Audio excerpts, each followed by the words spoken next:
Breaking, Trump to issue executive orders on China, immigration, and manufacturing. According to White House Chief of Staff Mark Meadows, President Donald Trump is preparing to issue multiple executive orders on China, immigration, and bringing manufacturing jobs back to the United States.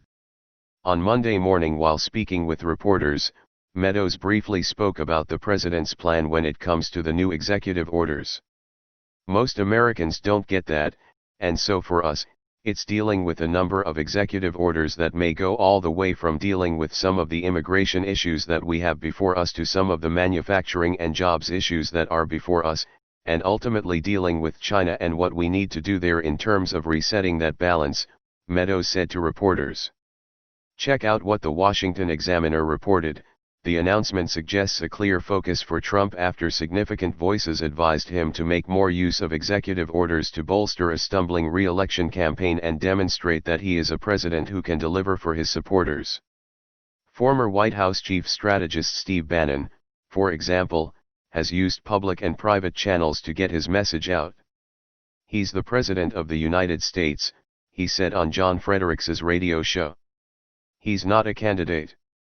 You act like President of the United States, you take action like the President of the United States, you govern like you are President of the United States. You are going to be re-elected.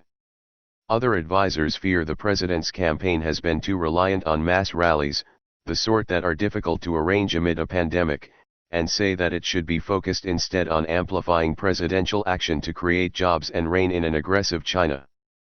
That's what got him elected, and that's exactly what he should be doing in office so that he can run on his record of getting results, said a former administration official.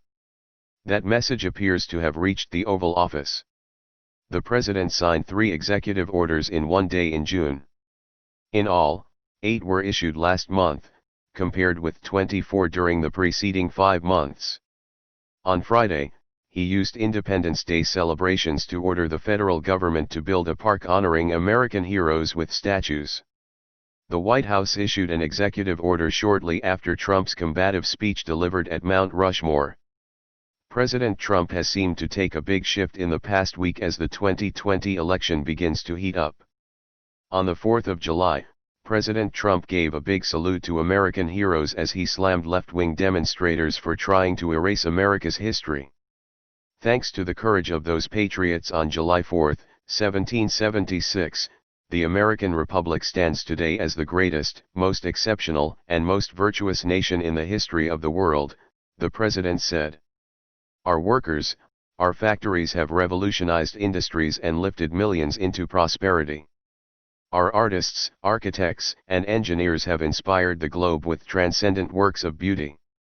American heroes defeated the Nazis, dethroned the fascists, toppled the communists, saved American values, upheld American principles, and chased down the terrorists to the very ends of the earth.